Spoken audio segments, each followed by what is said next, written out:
Jared pulling FroKnowsPhoto.com, and this is your What'd you say, crap face? I said you shouldn't even be allowed to touch a baseball. Photo News Fix.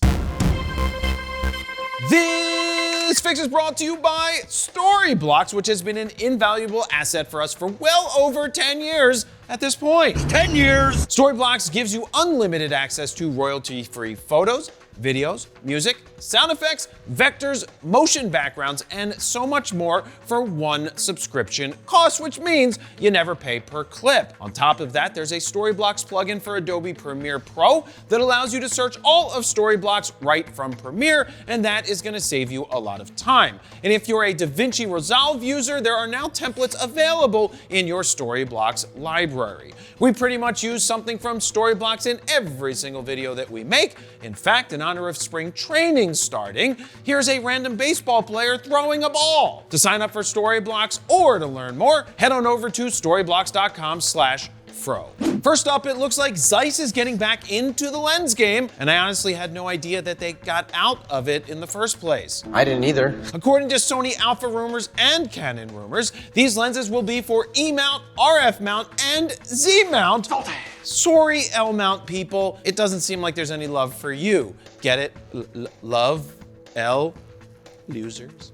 So, no, you're not really losers. It's a very nice thing. You're not a loser. The L-mount Alliance is very nice. L-mount Alliance.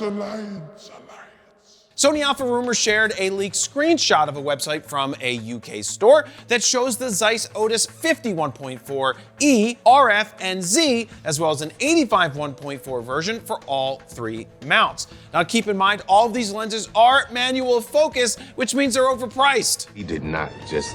Did you just say that? Yeah, I just said that. I don't care how good a lens is. The majority of the people shooting photos and video today, well, they demand autofocus. I demand. In terms of pricing, the leaked screen grab shows 2,100 and 2,350 pounds respectively, which probably means they will be priced around $2,200 US, $2,400, $2,500 US here, so we'll have to wait and see. Now, Zeiss will probably announce these lenses on February 25th at CP+. Now, I'm sure these lenses will be sharp and beautiful, but there's a super tiny market for super expensive manual lenses. Do you agree? Let me know down below. Even if you don't agree, let me know down below. Next up, Canon Rumors has shared some patent designs for a bunch of RF 1.8 LIS lenses. Oh yeah, that guy, I said that right. Lenses. There's the 85 1.8 LIS, 100L 1.8 IS2, 135 1.8 L IS2 as well, and a 150 1.8 LIS. These are certainly interesting lenses, but I'm not sure if all or any of them will ever see the light of day, being that these are patent filings, and these companies are always filing a ton of patents. Would an imbecile come up with this? I think an 85 1.8 would be a solid option for those who do not need a 1.2 but can't afford it. But I'm also not sure what a 150 1.8 would be for, because I don't know that it's a great lens for me, unless it's priced to sell. Good sell it. We're hot. Once again, I think this is showing Canon's willingness to cater to the newer shooters who might be on a tighter budget and looking for something more affordable. On the flip side, will we ever see the entire lineup of full-frame Sigma lenses come to the RF mount? No, probably not. Well, I mean, if Canon keeps prices of their lenses low, then the answer to that is no, because why would you buy a third-party lens when you get a first-party for the same exact price? A true monopoly. Now, do any of these lenses interest you? If so, let me know down below which ones and why.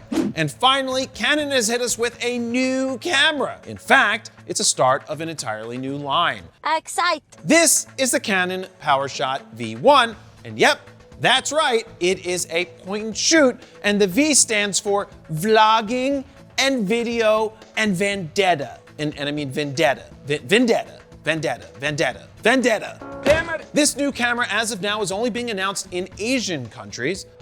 You, buddy. But obviously, it's meant for the rest of the world, and at some point, we'll get the announcement here. Now, let me hit you with some of the top-level specs that were shared with us. This point-and-shoot sports a new 22.3 megapixel 1.4-inch sensor that is not stacked. In terms of sensor size, 1.4 is very similar to that of Micro Four Thirds, which is dead.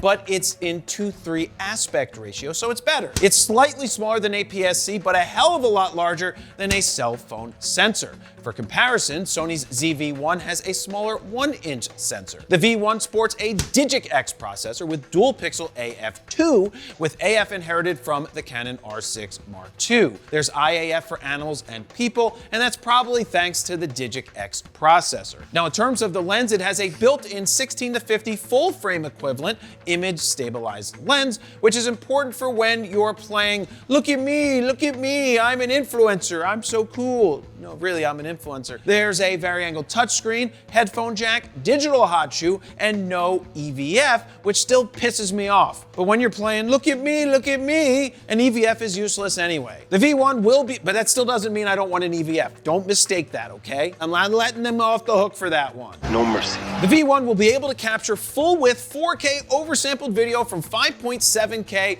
at 30 frames per second, as well as shoot 4K 60 with a 1.4x crop. Now check this out. There's a built-in fan. Away, Bobby! Not someone to like and subscribe, not that type of fan. The built-in fan, which Canon says will give you 2 hours of recording in 4K 60, which I'll probably never shoot at, which also means that we'll probably be able to record as long as you have enough space on one of the UHS-2 SD cards that fit in this camera. Now, when I say one, it has one card slot, which means with 4K, 30, or 24, you'll probably get unlimited record time or until you run out of space. You can shoot C-Log 3, and there's built-in 3 stops of ND, which will come in handy when you are shooting outside. Now, in terms of stills, there wasn't much info on that, but we were told that it will shoot up to 30 frames per second RAW with the electronic shutter. As of now, Canon isn't telling us the price point, but my guess would be anywhere from $850 to $1,000,